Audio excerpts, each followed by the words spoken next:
So, hi everyone! Yan, may tips ako kasi yung iba kasi walang dryer, laundry dryer ba yung ganun.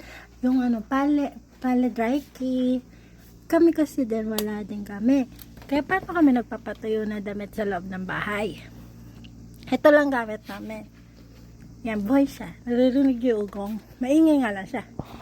Ayan ang gamit namin. Yan, nakikita niyo yung pati ko. Ayan, ito.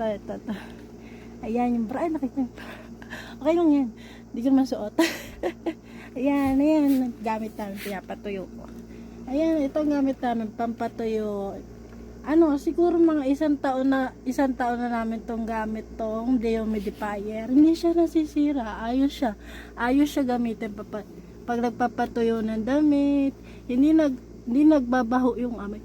Hindi naghuhumog. Ano ba yun? Ewan ko sa tawag. Wala.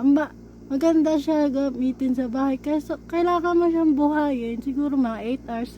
Pwede mo din siya i-timer. Ganyan. Ayan. Kaso, niyan, parang din siya dry. Yung dryer din. Tinatanggalan din siya ng tubig. Natunog siya pag kailangan mong tanggalan ng tubig. Natunog. Natawag siya ng tulong. Kaya pinatapon ko lang yung tubig sa CR. Yan. Yan, tuyo na yung damit namin. Diba? Bili na lang kayo ng ganito mga dehumidifier tawag dyan. Ano ba yun? Hindi ko alam ano tawag sa tawag sa Korean. Basta ewan ko, ayan. Sa search ko pa kung anong tawag dyan sa Korean. Basta may ganito, mura lang siya. Meron mura lang. Mga Shiman lang ang nabili namin. 100,000 o kulang pa. Maganda siya. Try nyo. Mabango yung damit. Hindi naghamog. Kahit gamitan mo ng downy, yung amoy ng downy nakakapit pa rin.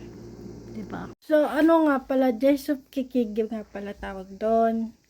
So, pag gagamit kayo nun, para yung sa mga hamog-hamog ng bahay, para hindi magkumpang-kumpang, kasi maraming tubig-tubig sa hangin, sa loob ng bahay nyo. Kaya kayo nagamit ang Jessup sa bahay. Jessup Kikig. So, maganda talaga siya, pag ginagamit mo siya tuwing winter, tapos autumn, kasi, lalo na pag naulan, kailangan mo gumamit ng Jessup Kikig. Para sa mga kulog-kulog ng hangin sa loob ng bahay. Yun lang. Thank you. Share ko lang.